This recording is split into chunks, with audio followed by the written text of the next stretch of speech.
அபிஷேக் சர்மா அப்படின்ற ஒரு Indian cricket player வந்து இப்போ பொலன்னு பொழந்துட்டு இருக்காரு.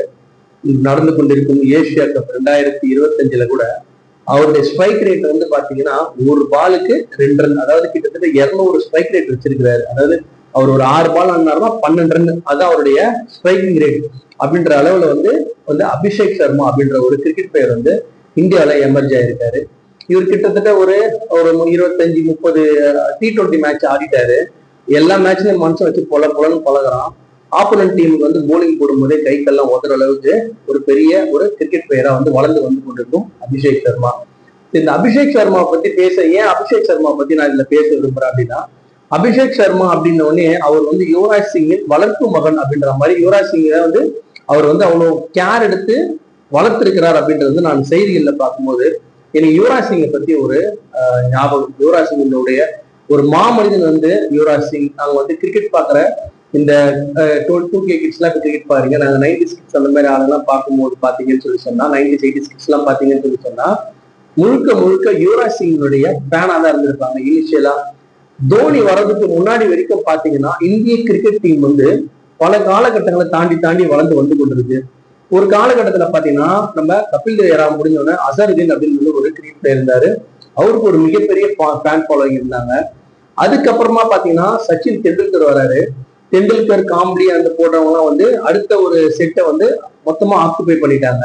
அப்ப தெண்டுல்கர் காம்ப்ளி வந்து ஃபர்ஸ்ட் நாள் ஆடினாரு. அப்புறம் சரியா அவர் பர்ஃபார்ம் பண்ணல. தெண்டுல்கரோட பெஸ்ட் பிளேயர் வந்து காம்ப்ளி. அது ஸ்டைல் வைஸ்ல இல்ல, ஸ்ட்ரைக் வைஸ்ல வந்து பாத்தீங்கன்னா நம்ம காம்ப்ளி வந்து சூப்பரா ஆடுவாரு. வினோத் காம்ப்ளி வந்து சூப்பரா ஆடுவாரு. ஆனா அவருக்கு வந்து ரொம்ப அந்த பர்சனல் பிஹேவியரால் அவரால் வந்து ஒரு மிகப்பெரிய கிரிக்கெட்டரா வந்து தொடர்ந்து செய்ய முடியல. சச்சின் தெண்டுல்கரை பீட் பண்ண முடியல. சச்சின் தெண்டுல்கருக்கும் காம்ப்ளிக்கும் அப்போ மிகப்பெரிய போட்டி இருக்கும். யார் வந்து நல்லா சிறப்பா ஆடுறாங்கன்னு சொல்லிட்டு அது ஒரு செட்டு. அதாவது நம்ம அந்த ஒரு புது செட்டு வர மாதிரி இப்ப நீங்க பாக்குறீங்க இல்லையா, அபிஷேக் சர்மா, சுப்மன் கில் அந்த மாதிரிலாம் ஒரு இளைஞர் செட்டு பாக்குற மாதிரி அப்போ சச்சினும் காம்ப்ளியும் ஒரு செட்டு. அதுக்கப்புறமா பாத்தீங்கன்னா ஒரு காலகட்டத்துல சச்சின் அவுட் ஆகிட்டு டிவி வந்து ஆஃப் பண்றாங்க. அந்த மேட்ச் பொதுவாகவே இந்தியா ஜெயிக்காது, பல மேட்ச் வந்து இந்தியா ஜெயிக்காது. அது சச்சின் ஆடுற வரைக்கும் தான் கொஞ்சம் பார்ப்பாங்க, பார்த்து மேட்ச் எல்லாம் ஆஃப் பண்ணுவாங்க. உங்க எல்லாரும் லாட் ஆஃப் பீப்புள்ஸ் வந்து தெரியும் என்ன அப்படின்னா, இங்கிலாந்துல நடந்த ஒரு டிராபில வந்து ஃபைனல்ல வந்து பாத்தீங்கன்னு சொல்லி சொன்னா இந்தியா அதே மாதிரி கிட்டத்தட்ட ஒரு ஹையஸ்ட் ஸ்கோரை வந்து சேஸ் பண்ற நேரத்துல பாத்தீங்கன்னா திடீர்னு பார்த்தா நம்ம தெண்டுல்கருக்கு மெயின் 4 விக்கெட் வந்து அவுட் ஆயிடும். அவுட் ஆனதுக்கு அப்புறமா ஃபீல்ட்ல 2 பேர் இருப்பாங்க. அது முகமது கைஃபும் யுவராஜ் சிங்கும். அதுதான் வந்து இந்திய கிரிக்கெட்லயே வந்து ஒரு மிகப்பெரிய டேர்னிங் பாயிண்ட் மேட்ச் எது அப்படின்னா அந்த மேட்ச் தான். அந்த மேட்ச்ல பாத்தீங்கன்னு சொல்லி சொன்னா யுவராஜ் சிங் வந்து ஒரு அதிரடி ஆட்டக்காரரா அடிச்சு தூள் பண்ணிட்டு இருப்பாரு. அங்க முகமது கைஃப் வந்து ரொம்ப பாதுகாப்பா நீட்டா ஆடுவாரு. முகமது கைஃப் சூப்பர் பிளேயர் அந்த டைம்ல.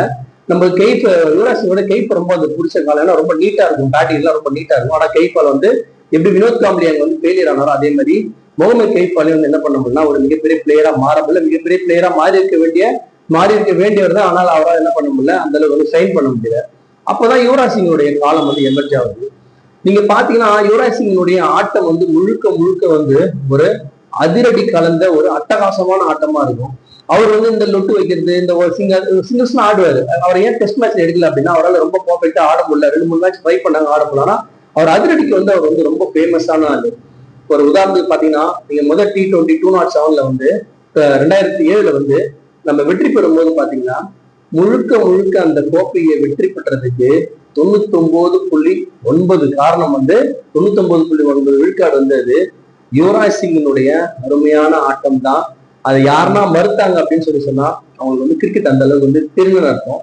தோனி வந்து ஒரு கேப்டனா இருந்தாரே தவிர அந்த டைம்ல வந்து அந்த இந்திய 2007 உலக கோப்பைய முத T20 ரொம்ப நாளுக்கு ஃபர்ஸ்ட் T20 வின் பண்றது முழுக்க அட்டகாசமான ஆட்டத்தை அவர் பார்த்தாலே அந்த பாடல எல்லாருமே பயப்படுற மாதிரி ஒரு ஆட்டத்தை மாத்தி அந்த 2007 வேர்ல்டு கப்ல வந்து அவர் வந்து மிகப்பெரிய வெற்றி தேடி கொடுத்தார்.